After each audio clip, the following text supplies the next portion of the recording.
नमस्कार दोस्तों, महाभारत के पात्रों की श्रृंखला में आज हम बात कर रहे हैं महाभारत के जुड़वा पात्र नकुल और सहदेव के जीवन परिचय के विषय में। तो चलिए शुरू करते हैं। नकुल और सहदेव पांचों पांडवों में से दो जुड़वा भाई थे। उनको पांडु पुत्र कहा जाता है क्योंकि उनके धर्म पिता महाराज पांडु थे, पर उनके देव पिता अश्वनी कुमार थे, इसलिए उनको अश्वनी कुमार पुत्र भी कहा जाता है। नकुल और सहदेव की माता का नाम माद्री था, जो कि महाराज पांडु की दूसरी पत्नी थी। पर नकुल और सहदेव का पालन पोषण महाराज पांडु की पहली पत्नी महारानी कुंती ने ही किया था, इसलिए वो दोनों माता कुंती को ही अपनी माता मानते थे। नकुल और सहदेव दोनों माता माद्री के असमान जुड़वा पुत्र थे, जिनका जन्म दैव चिकित्सकों अश्वनी कुमारों के वरदान स्वरूप हुआ था, जो स्वयं भी समान जुड़वा बंधु थे। सबसे पहले हम जानते हैं नकुल और सहदेव के जन्म के विषय में। महाराज पांडु की पहली पत्नी महारानी कुंती को विवाह से पूर्व ही महर्षि दुर्वासा ने उनके सेवा भाव से प्रसन्न होकर उनको एक दिव्य मंत्र रूपी वरदान दिया था, जिसके उपयोग से वो किसी भी देवता का आह्वान करके उनको आमंत्रित कर उनसे उनके ही गुणों वाला पुत्र प्राप्त कर सकती थी।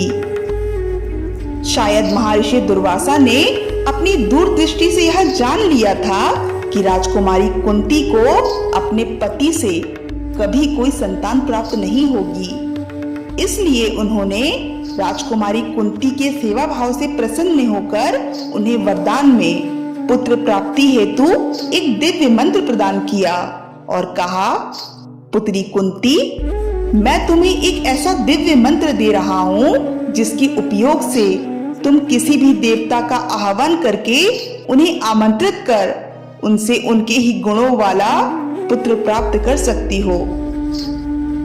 फिर कुछ समय पश्चात राजकुमारी कुंती का महाराज पांडु से विवाह हो गया और अब राजकुमारी कुंती हस्तिनापुर की महारानी बन गई।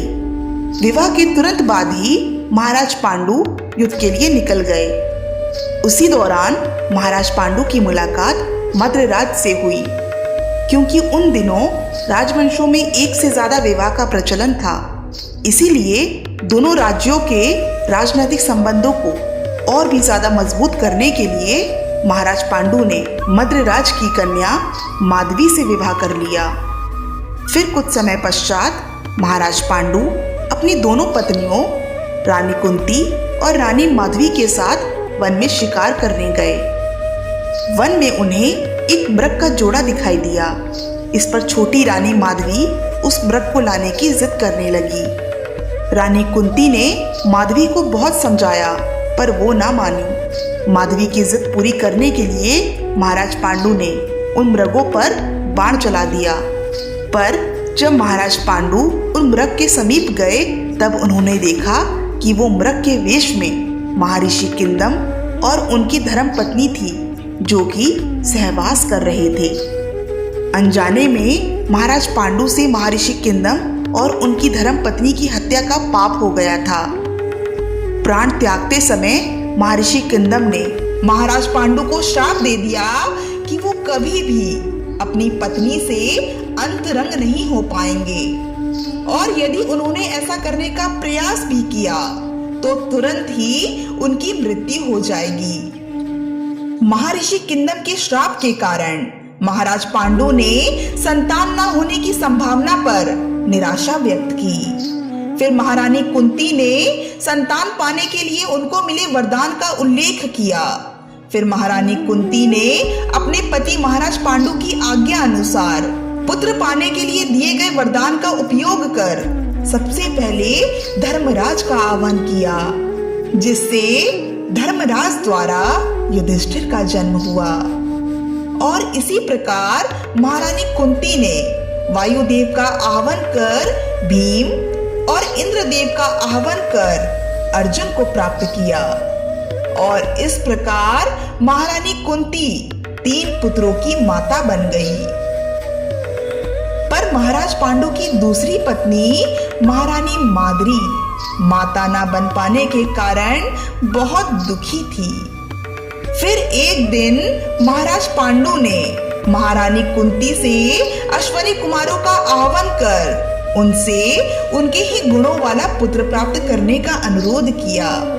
इस पर महारानी कुंती मान गई, पर उन्होंने कहा, महाराज, मैं तो 3 पुत्रों की माता बन गई हूँ, पर माद्री अभी भी निसंतान है और मैं चाहती हूँ कि इस बार मेरे स्थान पर माद्री मंत्रों का जाप करे।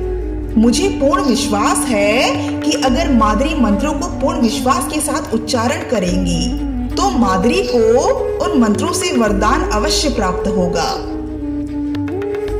फिर महारानी कुंती अपने मन में विश्वास लिए महारानी माद्री को उन मंत्रों को अच्छे से कंठस्थ करा देती है। और अब समय आता है महारानी माद्री के परीक्षा का। महारानी माद्री पूर्ण विश्वास के साथ उन मंत्रों का जाप करती है। फिर फलस्वरूप दैव्य चिकित्सक अश्विनी कुमार वहां प्रकट होते हैं और महारानी माद्री से कहते हैं, हम प्रसन्न हुए देवी माद्री, कहो क्या वरदान की कामना करती हो आप। इस पर महारानी माद्री कहती है, हे अश्विनी कुमारों, मुझे अपने ही गुणों से रहित पुत्रों का वरदान दीजिए। क्योंकि अश्विनी कुमार भी दोनों जुड़वा भाई थे, इसलिए उन्होंने महारानी माद्री को अपने ही गुणों से रहित 2 जुड़वा पुत्रों का वरदान दिया।